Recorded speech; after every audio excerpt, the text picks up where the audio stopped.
Dugaan penyelundupan minyak goreng dilaporkan ke Kejati DKI Jakarta. Minyak goreng tersebut sudah diekspor ke beberapa negara, salah satunya ke Hong Kong, yang mengakibatkan terjadinya kelangkaan minyak goreng di tanah air. Ada 3 perusahaan yang diduga melakukan ekspor. Maki telah melaporkan kepada Kejaksaan Agung dugaan penyimpangan tindak pidana ekonomi yang mengarah kepada korupsi atas peristiwa mahal dan langkanya minyak goreng.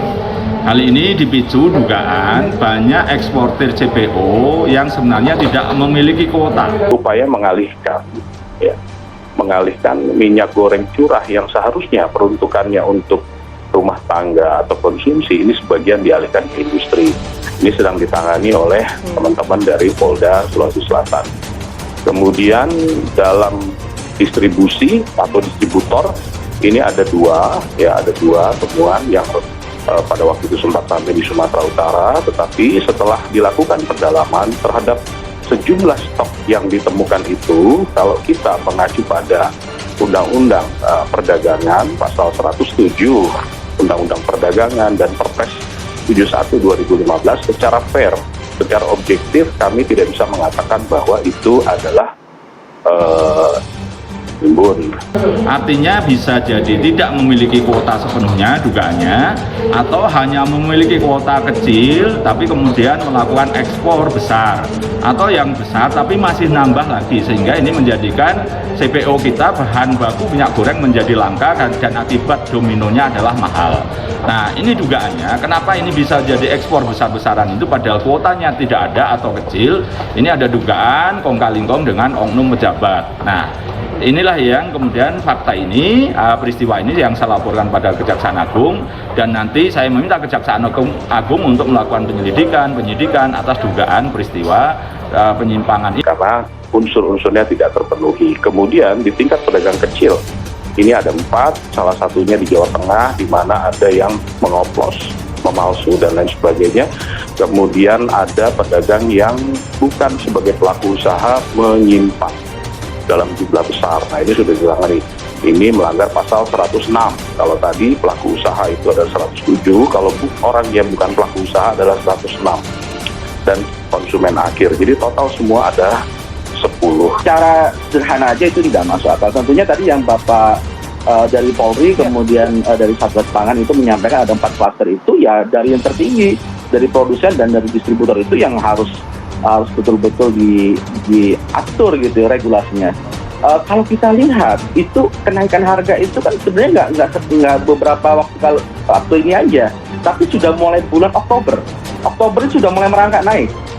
Oktober, November, Desember, dan pada waktu satu harga tanggal 19 Januari itu diterapkan, kemudian tiba-tiba itu menghilang kelangkaannya. Apa maksud saya menghilang minyak gorengnya, bukan kelangkaannya, justru langka gitu, seperti itu. Nah, ini intervensi harga ini justru menjadi blunder juga gitu ya, sehingga menjadi langka gitu. Kalau tadi Satgas Pangan menemukan adanya switch gitu ya, dari rumah tangga ke industri. Nah, ini yang harus ditertibkan segera mungkin gitu.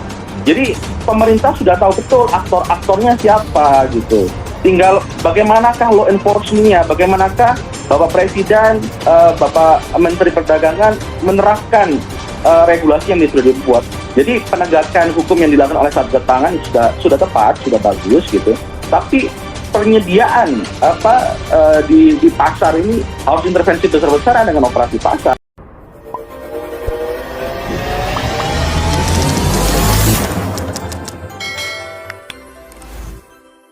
Lagi dan lagi, Masyarakat Anti Korupsi Indonesia atau MAKI melaporkan kasus minyak goreng ke Kejaksaan.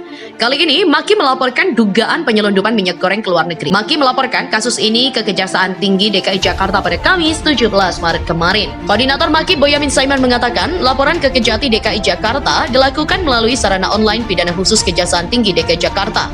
Dalam laporan MAKI memasukkan data berupa foto dugaan penyelundupan ke luar negeri ekspor ilegal minyak goreng yang dalam dokumen ekspor diduga tertulis sebagai sayuran. Tertulis sebagai sayuran dan modus untuk mengelabui aparat bea cukai dikarenakan eksportir itu tidak memiliki kuota ekspor minyak goreng. Boyamin menambahkan dugaan penyelundupan ini dilakukan melalui Pelabuhan Tanjung Priuk. Sebanyak 23 kontainer juga telah lepas terkirim ke luar negeri dan hanya tersisa 1 kontainer di Pelabuhan Tanjung Priuk. Eksportir ilegal diduga memperoleh minyak goreng dengan cara membeli barang suplai dalam negeri dari pedagang besar atau produsen yang semestinya dijual kepada masyarakat.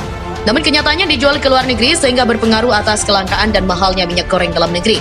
Boyamin menerangkan, harga pasaran minyak goreng dalam negeri sebesar Rp120.000 hingga Rp150.000 untuk kemasan 5 liter. Namun setelah dijual ke luar negeri, harganya diprediksi mencapai Rp450.000 hingga Rp520.000 untuk kemasan 5 liter. Artinya, eksportir ilegal memperoleh keuntungan sekitar 3-4 kali lipat dari pembelian dalam negeri. Kasus pelaporan ini Maki menyebutkan keuntungan kotor eksportir ilegal per kontainer sekitar 511 juta. Jika dikurangi biaya pengurusan dokumen yang pengiriman barang, maka tersisa sekitar 450 juta per kontainer dengan estimasi tujuan Hong Kong. Berdasarkan data Maki yang diperoleh dari pihak internal pelabuhan, diduga pada Juli 2021 sampai Januari 2022 ada 3 perusahaan yang diduga melakukan ekspor ilegal minyak goreng kemasan melalui Pelabuhan Tanjung Priuk, Jakarta. Adapun ekspor itu sejumlah 7.247 karton kemasan 5 liter, 2 liter, 1 liter, dan 620 ml dengan rentang 22 Juli 2021 sampai dengan 1 September 2021. Maki juga mencatat terdapat data 23 dokumen PEB sejumlah 5.063 karton minyak goreng kemasan merek tertentu dengan menggunakan 32 kontainer ke berbagai negara tujuan antara lain Hong Kong. Data ini diserahkan kepada Kejaksaan Tinggi DKI Jakarta sebagai bukti memperkuat penyelidikan oleh Pitsus Kejati DKI Jakarta yang telah dimulai sejak kemarin. Dengan tambahan data ini, Kejati DKI Jakarta diharapkan segera meningkatkan penyelidikan ke tahap penyidikan sekaligus menetapkan tersangka.